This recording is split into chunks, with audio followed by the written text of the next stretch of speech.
Vous écoutez les podcasts du Chat Glouton. Ici on parle marketing, engagement, éducation populaire et psychologie. Car tout ceci est lié.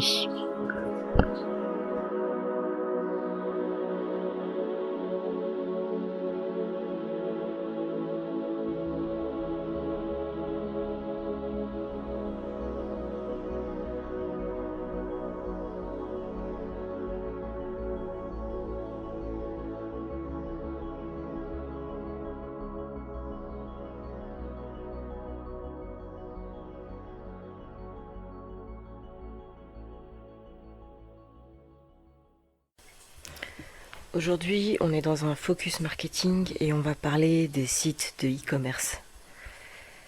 Alors on croit souvent que faire ses achats en ligne nous met à l'abri de la consommation irrationnelle et des achats compulsifs. Or, là encore, il existe des stratégies toutes plus insidieuses les unes que les autres pour nous faire acheter toujours plus.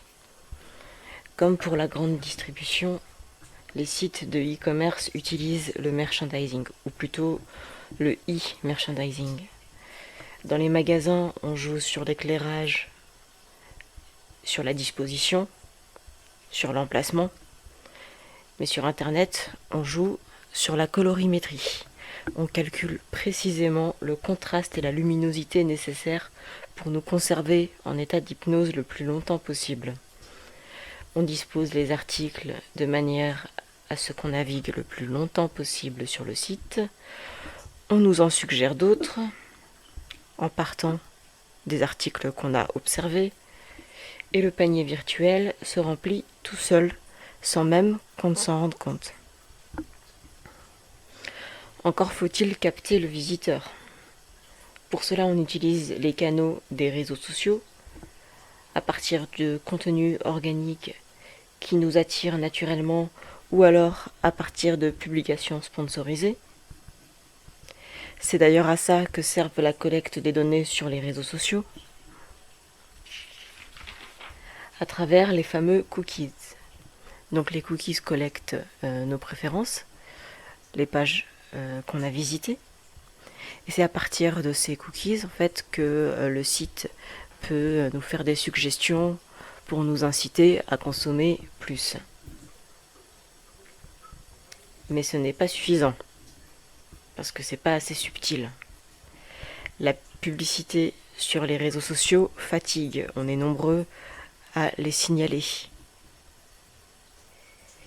Et c'est pas le contenu privilégié par les algorithmes des réseaux sociaux. Alors pour attirer l'internaute sur son site, la meilleure méthode, c'est le marketing d'influence. Pour faire venir le client, vaut mieux qu'il soit consentant. Et il le sera facilement si c'est son youtubeur, instagrammeur, blogueur préféré qui le lui recommande, puisqu'il s'y identifie. Les techniques sont multiples et peu coûteuses pour les e-commerçants. Offrir des produits pour test, proposer des partenariats et des collaborations rémunérées pour de la publicité ou du placement de produits, proposer des liens d'affiliation où l'influenceur touche une commission à chaque vente, ou encore proposer des codes promo. Là encore, la condition pour que cela fonctionne reste la subtilité.